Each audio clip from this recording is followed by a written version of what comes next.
Talking with the experts. Gain insights with Peter Christian on avoiding common pitfalls, improving profits and achieving operational excellence in episode 543. They'll say that they want to make changes, but then they won't make changes. Or you'll tell them what changes they need to make after you've done a fairly extensive study and whatever it is that you do. And instead of listening to you, because that's what they hired you for, they fight with you. Okay, they want to argue. And I don't know if you watch any of the TV programs where people go in to fix a restaurant or a bar or whatever the case may be, and the owner is arguing with them and telling them how good they are, and they're going, well, why did you bring me in then? If everything is so good, just keep doing what you're doing and life should be fine. But obviously it's not. By the way, how much longer do you have before you're going to close your doors? Oh, 2 to 3 months. Then I guess everything isn't so fine. So they argue with you. They're trying to justify it. I don't know if it's an ego thing, okay? In some cases, it probably is, or they just don't know any better. But if you're bringing somebody in to help you, then listen to them. Talking with the experts.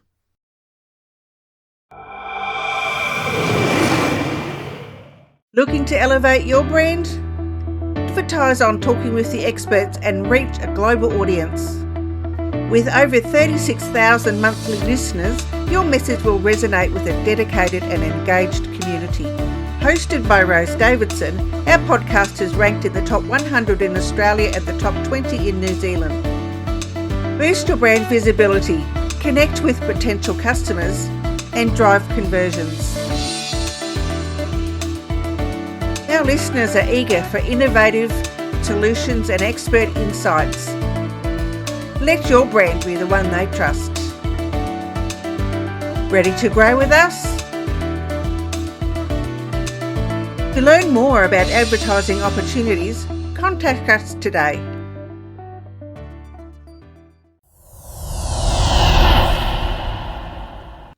Talking with the experts.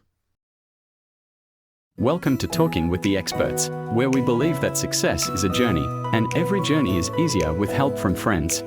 That's why we bring you top-notch experts and real business heroes eager to share their lessons from the road to success.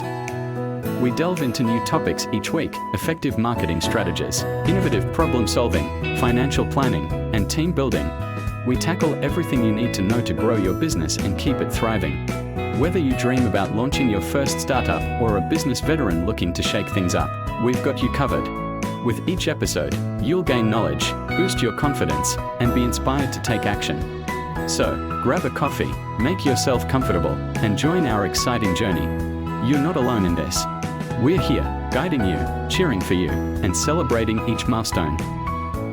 Let's turn your business dreams into reality, starting today. Here is your host, Rose Davidson. Hello, welcome to Talking with the Experts. I'm your host, Rose Davidson from rosedavidson.com.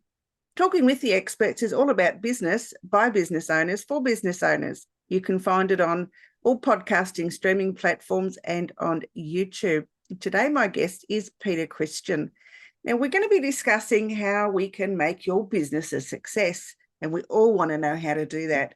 And Peter is going to enlighten us with his knowledge, and it's going to, in ways that we can increase our success and how we can stop from making those awful mistakes that most of us make when we're first starting out. And, you know, we can learn along the way. And the goal really is to help others and to prevent them from making the same mistakes over and over and over again, and get past those and make for a better business.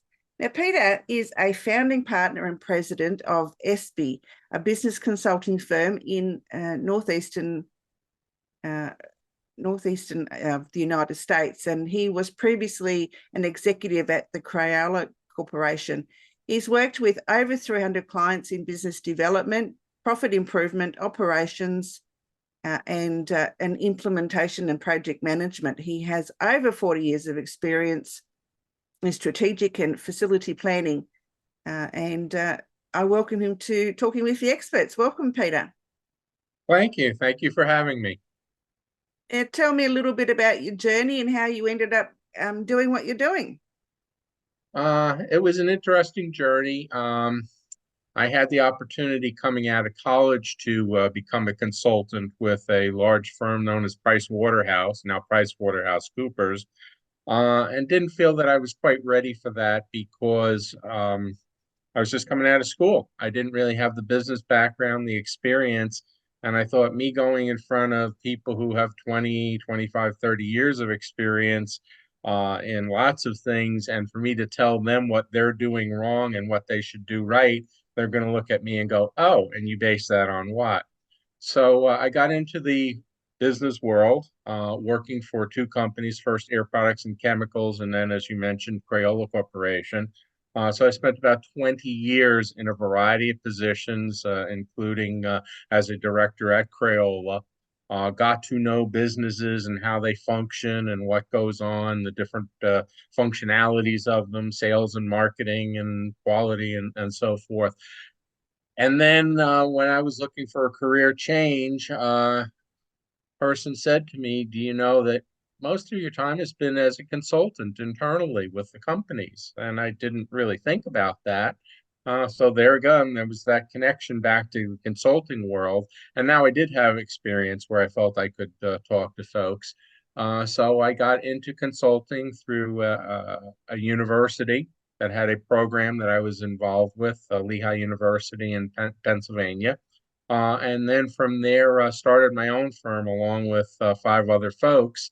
And as you mentioned, dealt with about 300 plus companies, all sizes, all shapes, all industries throughout the United States and even internationally, and had a quite successful run doing that. Now I'm trying to help others, small firms, startup firms, students that are getting into the working world to share the experiences that I've had, both positive and negative. And we do run across those. And quite honestly, we learn as much from the negative experiences as we do from the positive ones. So that's kind of my journey in a nutshell as to how I got to where I am today. Wonderful. And you've also written an Amazon best-selling business book entitled "What About the Vermin Problem?" and Influencers and Influencers. So where it's obviously on Amazon. How is that going? Going very, very well. The first one, What About the Vermin Problem, was a collection of instances that I had, both positive and negative, with companies that I decided someday I would write a book about, and I did.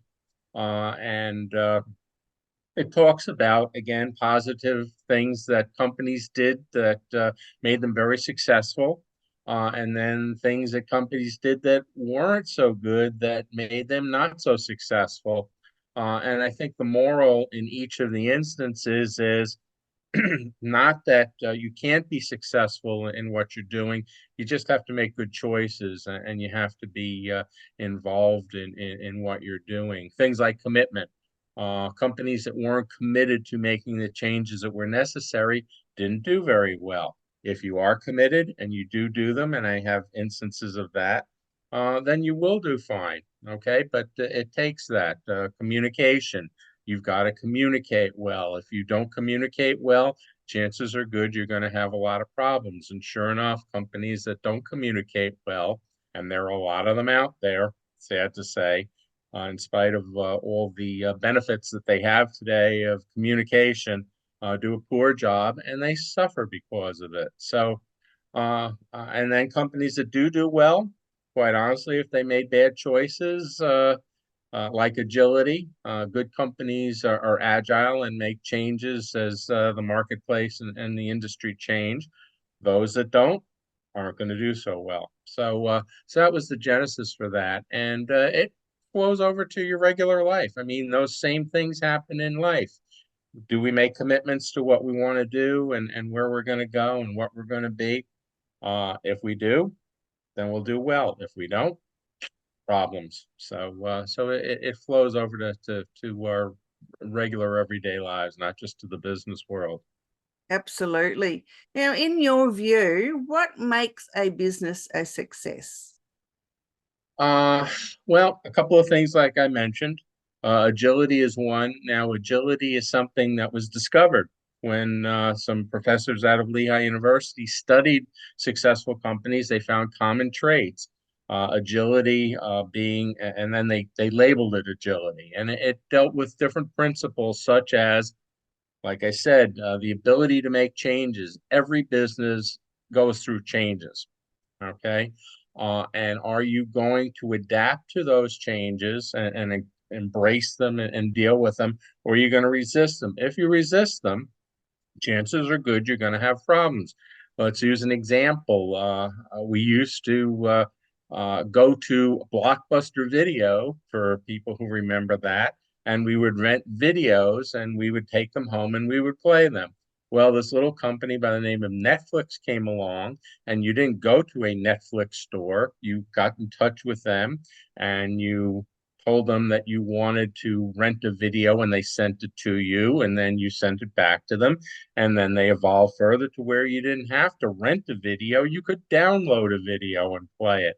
Blockbuster didn't do that stuff. And guess what? People stopped going to the Blockbuster stores, and there isn't a Blockbuster organization anymore. Failure to adapt to the changes that were necessary.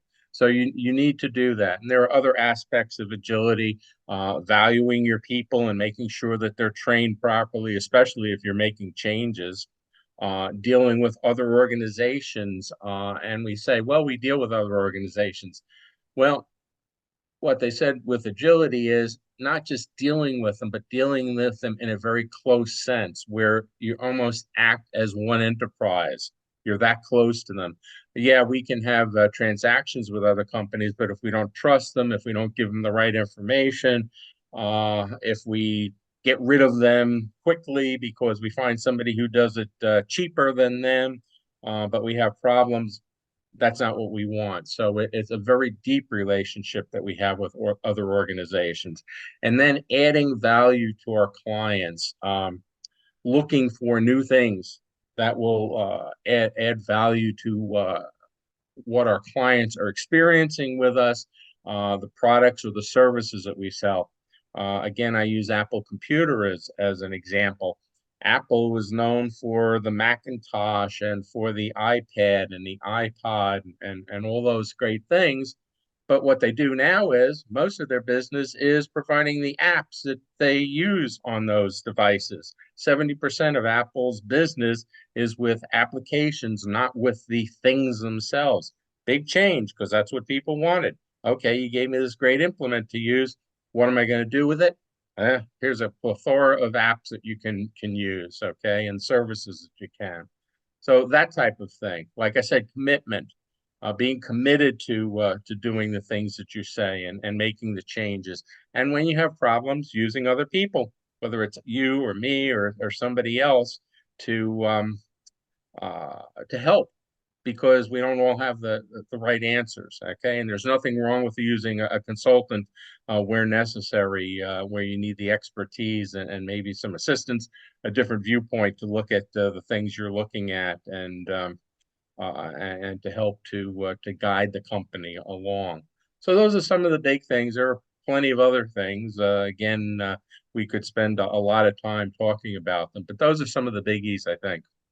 Yeah, oh, absolutely. I think, all of those things are, especially adaptability is key. When the pandemic hit in 2020 and a lot of bricks and mortar businesses closed because they didn't adapt to the changing environment. And, a lot of them didn't realize that they could actually take their bricks and mortar business and go online, and people could actually order online or visit, and order their products or services online. And so a lot of businesses just failed to take that step and adapt to, as I said, the changing environment of the time. And it's such a pity. And that's why I started this podcast, because a lot of bricks and mortar businesses were closing, and I wanted to offer them an avenue that they could learn, steps that they could take during that time, because no one knew how long it was going to be before they could, reopen their stores. So, I've gained quite a successful podcast through through my adaptability to be able to see, that people needed help. And and it's been great. But you're right, adaptability I think is key to any business's success, because times are changing all the time. And if you don't adapt, you die. Yes, absolutely. Absolutely. And also, when things get tough, be careful about what you do. Right away, companies want to slash payroll. They want to get rid of people and so forth. I had a consultant I worked with in project management who worked with the company that does insulation products, the Pink Panther. And he was brought in at the time when home sales were down, and contractors weren't having as much business. So, of course, the need for insulation wasn't as great. And he was brought into the company to help them do downsize and ride the tide. And what he did instead was he said, give me 3 or 5 of your brightest people. And they brainstormed. And what they came up with was, well, people aren't buying new homes, but they're living in the homes that they're in, and they're making improvements to it. So they went out and sold the insulation to the home builders to improve their current situation. And they didn't lay anybody off, and business thrived, because he said to them, we can lay all these people off, but what happens when the business turns around or industry turns around and you need these people and they're all gone because you let them go? You can't just get them back. They're not going to sit there waiting for you to call them to come back. So that hit me. And when my company, ESPI, had a problem in 2008, if we all recall, with the mortgage crisis and interest rates went up and lending became a difficult situation. Well, companies were cutting back on things like consulting. What we did is we didn't let anybody go in my company. We all took a pay cut. We rode the tide through with less money, and we watched our costs and so forth. And then as business expanded, we were all there to work. And guess what? As things got better and we accumulated money, we paid people back the money that we didn't pay them during that lean time. So they got all their money back. It was a little bit deferred. Nobody lost their job. Our company was intact, and off we went. So that had a big impact on me. So I've never been a big advocate of, if things get a little bit tough, start cutting heads here and there. Wrong way to go. Can lead to long-term issues for you and long-term problems. Absolutely, yeah. And you start cutting back here or here and there, and you're right. Those people won't come back to your business. They would have found alternative employment elsewhere, because they can't go without their income either. So sure, they don't know how long you're not going to have them. So they've got to live. I always felt, when you hire somebody, you're responsible for that person and their livelihood. So you've got a big commitment on your shoulders. Unless they're doing something terrible that's really harming the organization, you've got a responsibility to them and to their families. So that's a big point with me as well. And I think if companies realize that, they'll take a lot better attitude towards their employees and realize that they truly are their greatest resource. absolutely, I totally agree with that. Peter, what are, through your time as a consultant, what are some of the mistakes that businesses are making that you've noticed, and how have you turned that around so that their business can now thrive? Well, they'll say that they want to make changes, but then they won't make changes. Or you'll tell them what changes they need to make after you've done a fairly extensive study and whatever it is that you do. And instead of listening to you, because that's what they hired you for, they fight with you. Okay, they want to argue. And I don't know if you watch any of the TV programs where people go in to fix a restaurant or a bar or whatever the case may be, and the owner is arguing with them and telling them how good they are, and they're going, well, why did you bring me in then? If everything is so good, just keep doing what you're doing and life should be fine. But obviously it's not. By the way, how much longer do you have before you're going to close your doors? Oh, 2 to 3 months. Then I guess everything isn't so fine. So they argue with you. They're trying to justify it. I don't know if it's an ego thing, okay? In some cases, it probably is, or they just don't know any better. But if you're bringing somebody in to help you, then listen to them. They're here to help you. They're not here to fight with you, okay? And if you disagree with them, I think the problem's on you, because Yeah, oh, again, yeah. they're looking at it from a different perspective. I had that with clients, okay? Or sometimes it was I'm smarter than you and I'm going to show you how smart I am. Okay, you're smarter than I am, but guess what? You got a problem and I'm here to help you fix it. If not, again, save your time and money. Don't spend it on me. Just keep doing what you're doing if you have all the answers. But if not, you better listen to me. I had one company, they wanted to put in a clean room system. Okay. So we got to the point where we had all the stuff, set, all the designs and that. And we had the companies come in with the pricing on the clean room system. And the owner calls me and says, "Oh, we're not going to do that. We're just going to put air conditioners in." I said, that's not a clean room. Okay, air conditioning will cool, your room and it'll take, some of the humidity out, but a clean room system takes all the particulates out of the air. And you can have you can get to where there's basically nothing in there. That's true clean room. I said, that what you're doing isn't a clean room. And if that's what you're going to do, I want to have no part of it, because my reputation, my company's reputation is on the line here. And the guy got mad at me, but it's like, you don't know what you're talking about. You've never done this before. We have, and now you're going to argue with me. So we walked away, and it failed on their end. Okay. But it's better sometimes to walk away from that than to try to convince somebody for whatever reason. Okay. In his case, I think it was being cheap. He didn't want to spend the money. Well, guess Mm, what? Then you're not going to have a clean room environment. So yeah, silly things absolutely. like that. So that's a big one. Communication or lack of, like I said, okay. Companies that don't communicate well, all right. And they don't tell their people what's going on. They don't listen to them. Uh, all sorts of stuff like that. And again, what I always say is there's 5 parts to communication. First one is I send you a message, all right? And it could be email, text, whatever the case may be. That's part one. Part two then is, did you actually get it? And sometimes you don't. All right, things get lost. How many times have somebody sent you an email and you say, "I never saw it, I never got it"? That's part two. You got to make sure that they got it, and that's up to you. You should follow up with them. If you don't hear within 24, 48 hours, you need to say, "Hey, Rose, did you get that message that I sent you?" Part three then is, did you read it?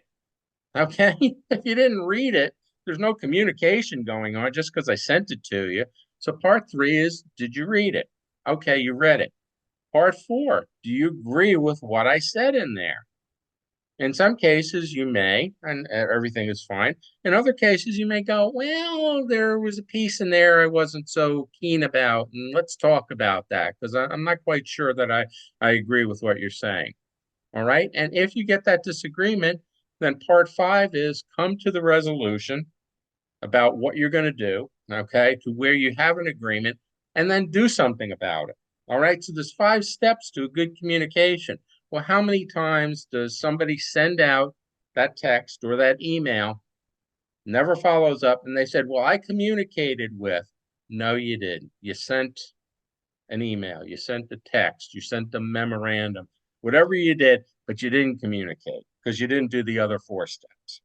Absolutely. Yeah, and that's where a lot of the communication breaks down, because and sometimes too the written word can be misinterpreted. What the sender intends is not always received in the same intent. So so it's sometimes better just to get on the phone or a Zoom meeting or a FaceTime or something where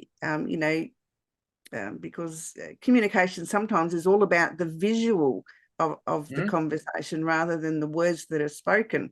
And communication is a huge thing, not only in business but in personal. I mean, I know from experience that I've sent an email and I've intended it to be all happy and whatever, but the words weren't received in that way, and they got really upset with me, and I I didn't understand why. And yeah, it's Mhm. because I didn't communicate in a way that they understood. And so Right. that's really important. If you're writing something, you have to take the receiver in mind, to make sure that your words are that you're using are going to be received in the appropriate manner. Sure, because when you say something to somebody, look for the reaction. Body language says a lot. They may be going, mm-hmm, and you see how it's tense and stiff and all. Well, they're not agreeing with you. They're saying, yeah, I hear what you're saying, but they're not agreeing with you. And different cultures, different things. I've dealt with Asian people where they nod a lot. That doesn't mean that they understand what I'm saying or agree with it. They're just going, like, yeah, I hear what you're saying. Okay.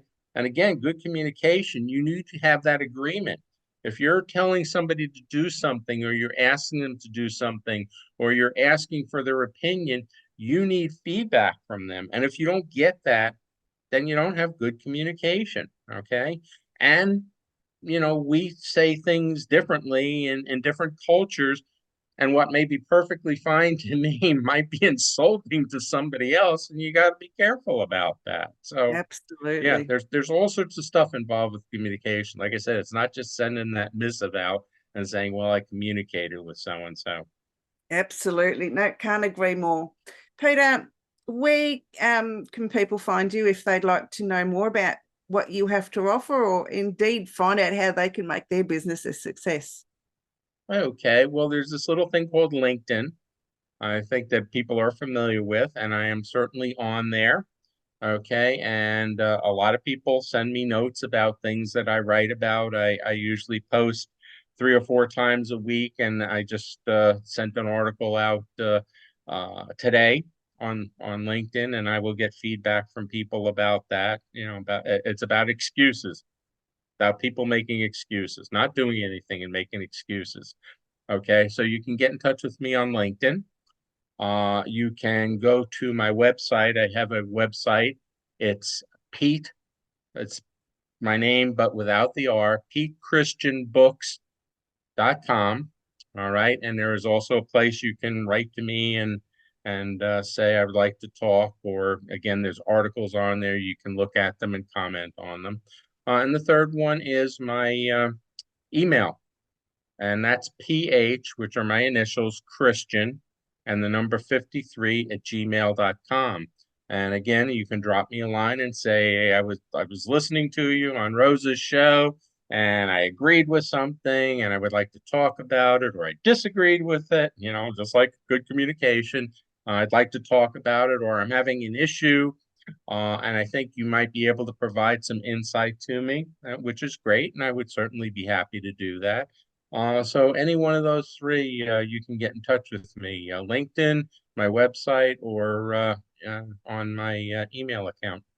Wonderful. Wonderful. Now, I ask most of my guests this question, and usually puts them on the spot. But if you were to offer some advice or some little bit tidbit of information to our listeners today, what might that be, Peter? One, don't be so set in your ways that you don't listen to other people and opinions and facts and so forth. Okay. Now, that doesn't mean that you're entirely wrong. It doesn't mean that you throw out all the things that you've been doing, because you've probably been doing a lot of good things. But like with everything, time marches on. There are different ways to do things. There's different things that you can learn, and you should be learning throughout your career. I'm still learning to these days after 40 plus years. Listen to other people, understand what they're saying. Again, don't have to agree with it 100%, but you can take tidbits from that can help. Be adaptable to change. Change is always occurring. Okay, it will always occur. You need to pick out the things that need to be done and do it on a timely basis. Don't be following the curve, be part of the curve. Okay, and do that. Value your people. Okay. And if you don't have all the expertise that you need, seek it out. You don't have to hire somebody. You can rent them like a consultant, and that's what we are, rentals. and they can help you for a period of time to straighten out whatever it is you need, and then you can move on. So I think if you do those basic things, okay, you should be very, very successful. If you don't, if you think you got all the answers, if you're unwilling to change, if you're not listening to other people and you're not receptive to new ideas, you're going to struggle because the world is constantly changing. Okay, we see it. Okay, things that are true today in a month or a year or whatever are going to be slightly different. Okay, so we have to keep up with those things.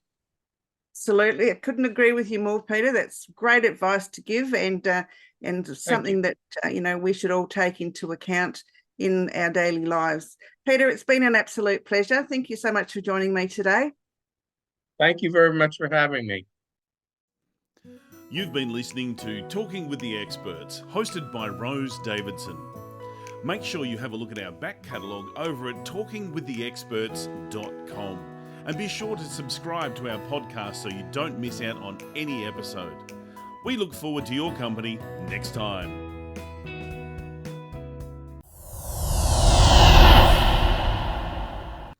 Talking with the Experts.